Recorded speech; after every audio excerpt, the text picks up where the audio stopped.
بسم اللہ الرحمن الرحیم۔ السلام علیکم محترم ناظرین کرام، آج ہم بات کرتے ہیں کہ مومن حضرات، مومن مرد ہو یا عورت، یہ پوری زندگی یا اکثر طور پر آزمائش میں کیوں رہتے ہیں۔ اور نبی رحمت صلی اللہ علیہ وسلم کا فرمان عالی شان ہے، کیونکہ یہ معاملات اس وقت بھی تھے تو پیارے آقا علیہ الصلوۃ والسلام سے صحابہ کرام نے عرض کی، پوچھا کہ یہ مومن کا یہ جو معاملہ ہے، یہ جو آزمائشیں ہیں یہ آتی رہتی ہیں، تو سب سے زیادہ آزمائشیں کن لوگوں پر آتی ہیں؟ تو پیارے آقا علیہ الصلوۃ والسلام نے اس وقت ارشاد فرمایا تھا، اور یہ حدیث مبارکہ سنن ابن ماجہ میں 4023 نمبر پر موجود ہے۔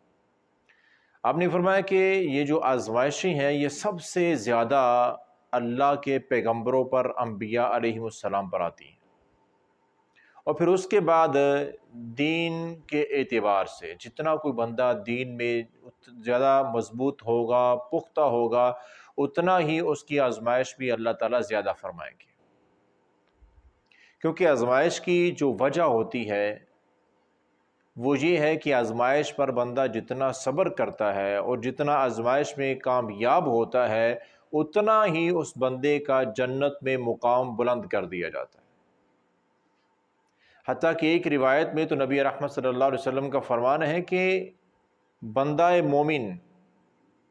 یا مومنہ بندی اللہ کی، اس کے اوپر آزمائش آتی رہتی ہے، اور وجہ اس کی کیا ہوتی ہے کہ اس کا اللہ تعالیٰ نے جنت میں ایک بڑا بلند مقام رکھا ہوتا ہے، ایک مرتبہ رکھا ہوتا ہے، لیکن وہ بندہ اپنے عملوں کی وجہ سے اس مقام تک نہیں پہنچ رہا ہوتا۔ زندگی کم ہوتی ہے، عمل کم ہوتے ہیں، اور بندہ اپنے عملوں کی بنا پر اس جنت میں اپنے اونچے مقام کو، بلند مرتبے کو حاصل نہیں کر پا سکتا، تو فرمایا کہ اللہ تعالیٰ کی طرف سے پھر اس بندے پر آزمائشیں آتی ہیں، پریشانیاں آتی ہیں، مصیبتیں آتی ہیں، اور یہ اللہ تعالیٰ کی طرف سے ہوتی ہیں، اور وہ بندہ ان پر صبر کرتا ہے، اور اس صبر کے بدلے میں اللہ تعالیٰ اس بندے کو اس جنت میں جو اس کا مقام ہوتا ہے اس تک اللہ پہنچا دیتے ہیں۔ یعنی کہ یہ جو مومن مرد یا مومن عورت پر یہ جو مصیبتیں، پریشانیاں، یہ جو غم کے پہاڑ ٹوٹتے ہیں، ان کی جو بنیاد ہوتی ہے، ان کی جو وجہ ہوتی ہے، یہ اللہ تعالیٰ کی طرف سے آزمائش ہوتے ہیں، اور اس آزمائش کے بدلے میں اللہ تعالیٰ بندے کو بہت زیادہ اجر و ثواب سے نوازتے ہیں۔ اور یہ جو پریشانیوں پر صبر کرنا ہے نا، صبر کے متعلق تو اللہ تعالیٰ کا واضح فرمان ہے، انما یوفی الصابرون اجرہم بغیر حساب۔ کوئی صحیح معنوں میں مصیبت، پریشانی پر صبر کرے صحیح، اللہ تعالیٰ کا فرمان ہے کہ میں اتنا اجر دوں گا،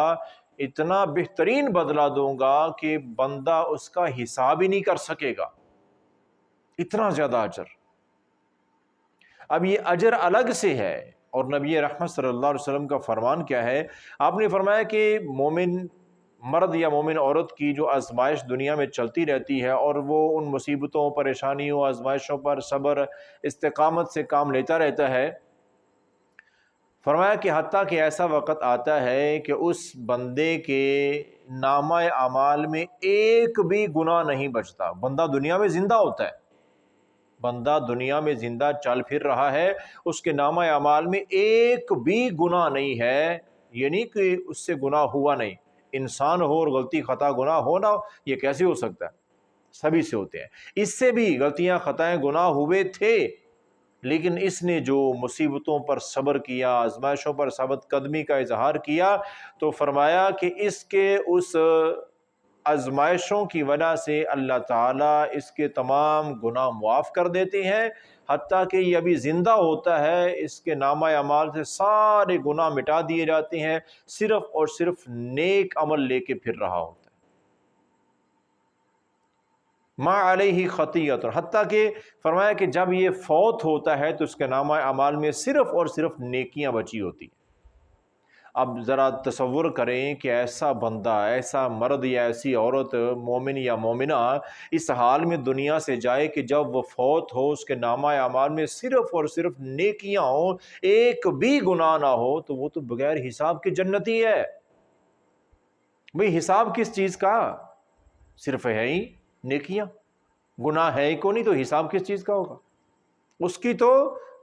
قبر ہی جنت بن جائے گی۔ تو اس لیے میرے محترم بھائیوں، میری بہنوں، ہمیں چاہیے کہ یہ جو مصیبتیں پریشانیاں آتی ہیں ان پر صبر کریں اور اللہ کے در کو نہ چھوڑیں، اللہ کے در کو کسی حال میں بھی نہ چھوڑیں، تو اللہ تعالیٰ پھر ایسے بہترین انعامات،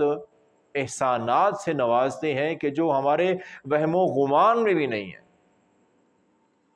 کوئی ایسی غلطی، خطا، گناہ جو ہم سے زندگی میں ہو چکا ہے، ہو سکتا ہے ہم اس کی معافی میں ایڑیاں رگڑتے رہیں، ہمیں معافی نہ ملے، ہو سکتا ہے نا، اللہ تعالیٰ اس کی معافی دے یا نہ دے۔ لیکن یہ تو پیارے آقا علیہ الصلوۃ والسلام کا فرمان ہے کہ جو پریشانیوں مصیبتوں پر صبر کرتا ہے اس کے گناہ تو بغیر معافی مانگنے کے معاف کر دیے جاتے ہیں۔ تو اللہ سے دعا ہے اللہ تعالیٰ ہمیں اس پوری زندگی کو،